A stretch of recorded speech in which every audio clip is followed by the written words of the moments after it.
पाकिस्तान और अफगानिस्तान के शहरियों का आइंदा हफ्ते से अमेरिका में दाखिला बंद होने का खदशा। मुख्तलिफ मुल्कों में सिक्योरिटी और जांच पड़ताल के निज़ाम पर नजरसानी के बाद नई सफरी पाबंदियों का ऐलान किया जाएगा। बरतानवी खबर एजेंसी का दावा है कि पाकिस्तान और अफगानिस्तान का नाम मुकम्मल पाबंदी के लिए तजवीज़ किया जा सकता है। अमरीकी सदर ने काबीना अरकान से मुकम्मल या जुज़वी सफरी पाबंदियों के लिए जांच पड़ताल की नाक़िस मालूमात फराहम करने वाले मुल्कों की फहरिस्त मांगी है। काबीना अरकान को 12 मार्च तक फहरिस्त जमा कराने की हिदायत की गई है। मुतवक्किल नई पाबंदियों के नतीजे में अमेरिका में आबादकारी के मुंतज़िर हजारों अफगान बाशिंदे भी मुतासिर हो सकते हैं जिनके पास वीज़े मौजूद हैं।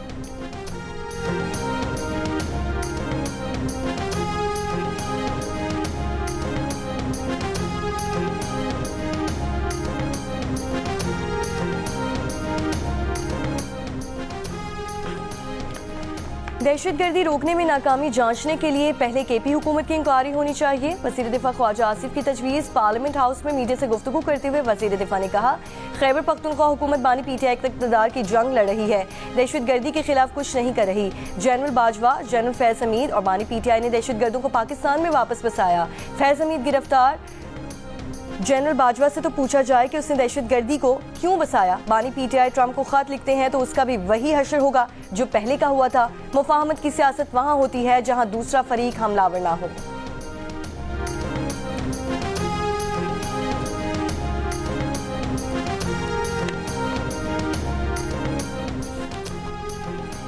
दो 2024 में पाकिस्तान में दहशतगर्दी के वाक़यात में 45% इजाफा हुआ। दहशतगर्द हमलों में अमवात की तादाद 1081 तक जा पहुंची। आलमी दहशतगर्दी इंडेक्स 2025 में दूसरे नंबर पर आ गया। Institute of economics and peace की तरफ से जारी रिपोर्ट के मुताबिक कलअदम तहरीक तालिबान पाकिस्तान मुल्क में तेजी से बढ़ने वाली सबसे खतरनाक दहशतगर्द तंजीम के तौर पर सामने आई है, जो 2024 में पाकिस्तान में 52% हलाकतों की जिम्मेदार थी। अफगानिस्तान में तालिबान के दोबारा इक़्तिदार में आने के बाद दहशतगर्दों को सरहद पार महफूज पनागाहें मिल गई हैं। बलोच अक्सरियत पसंद गिरोहों के हमलों में भी इजाफा हुआ है, जो 2023 में 116 थे और 2024 में बढ़कर 504 हो गई।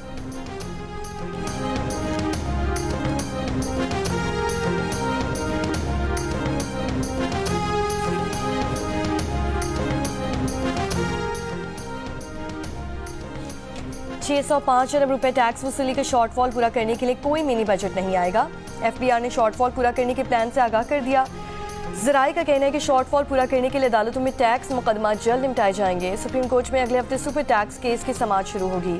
FBR को सुपर टैक्स की मद में 157 अरब रुपए हासिल होने की उम्मीद है। कर्ज प्रोग्राम की अगले किस्त के लिए IMF और पाकिस्तानी हुक्काम के मुज़ाकरा जारी।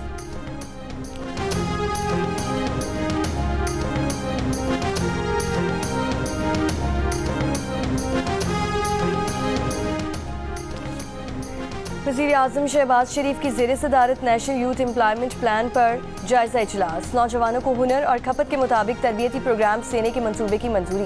वज़ीर आज़म की मकामी सनतों में दरकार हुनर से मुतालिक एक जामे डेटा बेस बनाने की हिदायत। कहा, पाकिस्तान के बासलाहियत नौजवान मुल्क का सबसे कीमती असासा है। नौजवानों को ज़रूरी हुनर की फराहमी से बाइख्तियार और बरसर रोजगार बना रहे हैं। नौजवानों को तरबियत से अफरादी क़ुव्वत की बरामद बढ़ाने के लिए इक़दाम कर रहे हैं।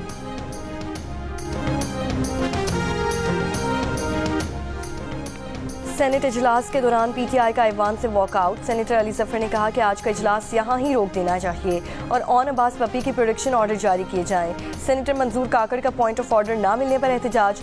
शिबली फराज बोले, हमारे पास ऑन वपी की गिरफ्तारी की वीडियो है। गिरफ्तारी के वक्त घर में तोड़फोड़ की गई है। गिरफ्तार करने वालों ने कानूनी तकाजे पूरे नहीं किए। वज़ीर कानून आज़म नज़ीर तारिर ने जवाब दिया कि सेनेटर ऑन वपी की गिरफ्तारी पर हमने पंजाब पुलिस से तफसीलात हासिल की हैं। बहावलपुर के थाना दिलावर में ऑन अब्बास के खिलाफ गैर कानूनी शिकार का मुकदमा है। ऑन अब्बास गैर कानूनी हिरासत में नहीं, ज़ाब्ते की कार्रवाई का सामना करें।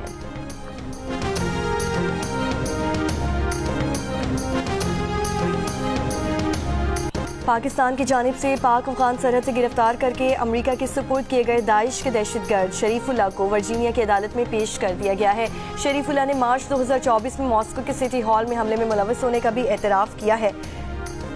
इब्तदाई समाअत पर शरीफुल्लाह ने जज से बात के लिए मुतरजुम की खिदमात ली। अमरीकी महकमा इंसाफ के मुताबिक शरीफुल्लाह ने काबुल हमले और हमलावर के फरार में मदद देने का एतराफ़ किया है। अमरीकी सदर डोनाल्ड ट्रंप ने अमरीकी फ़ौज पर हमले में मुलव्वस दाइश कमांडर की गिरफ्तारी पर पाकिस्तान का शुक्रिया अदा किया है।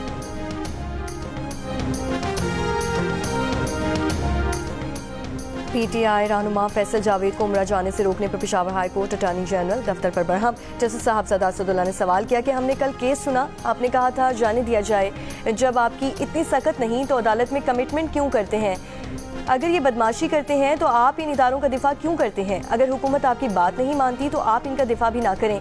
जब आपकी हुकूमत से कोऑर्डिनेशन नहीं होती तो अदालत में पेश होने का क्या फ़ायदा? एजी ऑफिस इतना मजबूत तो हो कि वो बात कर सके। हमारी दिलचस्पी सिर्फ आईन और कानून पर अमल दरामद में है। हम चाहते हैं कि आईन और कानून की बालादस्ती हो।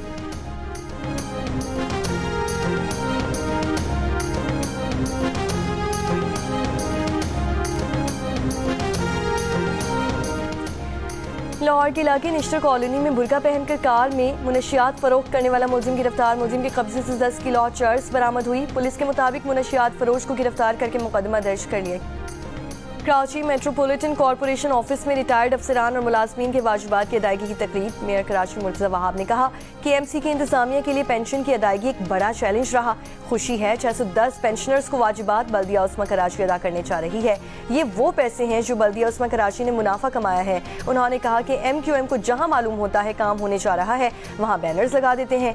MQM ने 300 लोगों की जगह 600 लोग भर्ती किए और वाजिबात भी अदा नहीं कर पाए।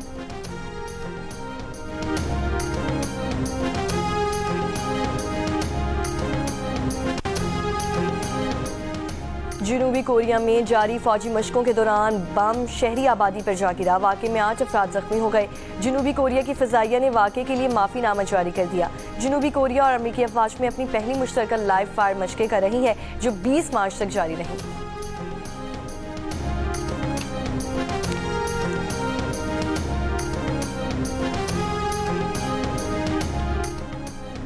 और न्यूजीलैंड ने ICC चैंपियंस ट्रॉफी के फाइनल के लिए क्वालिफाई कर लिया। सेमीफाइनल में जनूबी अफ्रीका को 50 रन से हरा दिया। फाइनल इतवार को न्यूजीलैंड और भारत के दरमियान दुबई में खेला जाएगा। ICC चैंपियंस ट्रॉफी के मैचेस जियो सुपर से बराह रास्त नशर किए जा रहे हैं।